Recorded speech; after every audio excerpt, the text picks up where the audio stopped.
Guys, আজকে কিন্তু আমি নিয়ে আসলাম আপনাদের মাঝে সিলভার মাছ। আজকে সিলভার মাছ দিয়ে আমি বেগুন এবং শসা, আলু এইসব দিয়ে রান্না করব। যেগুলো কিন্তু আমি কেটে নিচ্ছি। আমি রান্নাটা বসিয়ে দিয়েছি, তেল দিয়ে দিয়েছি।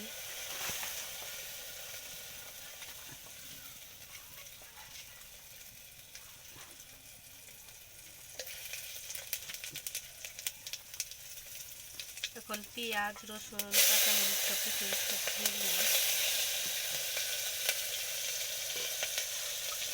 আজকে কিন্তু আমি আবারও মাটির চুলায় রান্না করতেছি। সব গুঁড়াগুলো আমি দিয়ে দিচ্ছি এক এক করে।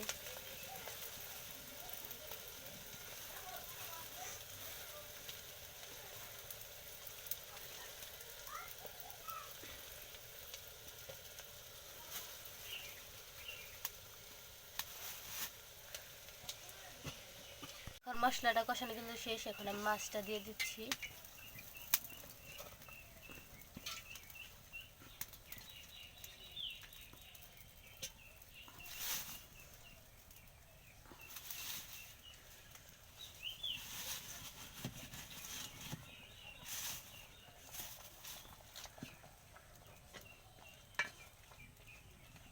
ছেড়ে দিচ্ছি এক এক করে।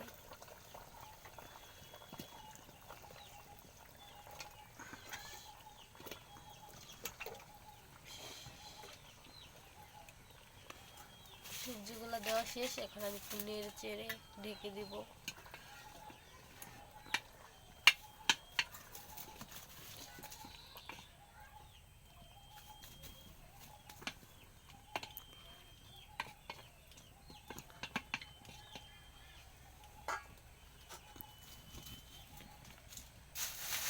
তরকারি ফাইনাল লুক। তো আজকের ভিডিও আমার এই পর্যন্তই। পরবর্তীতে ভিডিওয় আমি অবশ্যই আপনাদের সাথে নতুন কিছু নিয়ে আসার চেষ্টা